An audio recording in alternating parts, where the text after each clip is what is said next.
بعد ما اتكلمنا على اسهل نوع من انواع التركيبات واكثرها اقتصاديا من حيث التكلفه، وقلنا ان احنا ممكن نلجا لها كحل اقتصادي لغايه ما نبقى جاهزين ان احنا نعمل التركيبه الثابته. النهارده بقى انا جاي اتكلم على التركيبات الثابته.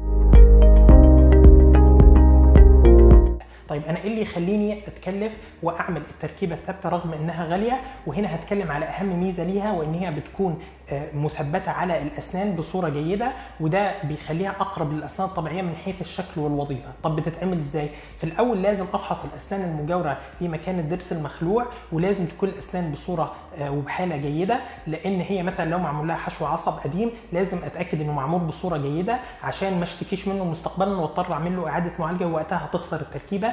تاني حاجه ان اللثه اللي هي الاسنان المجاوره تكون بحاله جيده، لان انت بتعتمد في التركيب على الاسنان المجاوره، ومن هنا بتيجي فكره الكوبري او الجسر، لان احنا زي ما احنا عارفين الكوبري او الجسر بيحتاج عمودين عشان يرتكز عليهم. نفس الفكره التركيبه بتكون معتمده على ان هي ترتكز على ضرس قبل المكان المخلوع وضرس بعد المكان المخلوع، وهي بتبقى عباره عن طربوشين متصلين ببعض بيعوضوا بجزء متصل في النص يعوض الجزء المفقود، وبتكون يا اما من الزيركون او من البورسلين، وهنبقى نتكلم عن الفرق بينهم.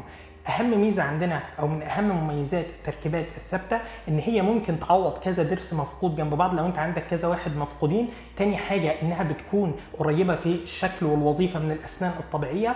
تالت حاجه انها بتكون ارخص في التكلفه من التعويض عن طريق الزراعه، وكذلك ممكن تبدا في عمل التركيبه الثابته حتى بعد الخلع بمده بسيطه. ننتقل بعد كده بقى لعيوب التركيبات الثابته. واهم عيب عندنا في التركيبات الثابته ان احنا بنضطر عشان نعوض الضرس المفقود ان احنا نضحي بطبقه المينا للاسنان المجاوره، وده جزء مش قليل حتى لو الدكتور فهمك ان احنا بعد كده هنعوضه بالتركيب وهنغطي السن ككل، بس مهما كان ما بقاش زي خلقه الله سبحانه وتعالى. واحيانا اصلا بعد ما بتعمل برد وتحضير للاسنان بيحصل عندك الم وحساسيه، وقتها الدكتور بيضطر ان هو يعمل لك علاج عصب في الاسنان دي، ودي تكلفه اضافيه عليك.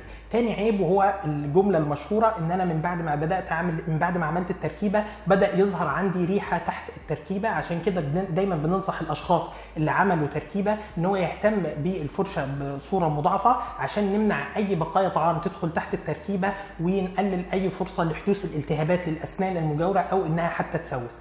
نيجي لاخر عيب ويمكن في دكاتره كتير مش بيصرحوا بيه، وهو العمر الافتراضي للتركيبه اللي بيتراوح من 5 الى 15 سنه، وده بيعتمد عليك انت في مدى اهتمامك باستخدام الفرشه والمعجون. طيب بعد العمر الافتراضي ده اللي بيحصل؟ هل بتخسر التركيبه بس؟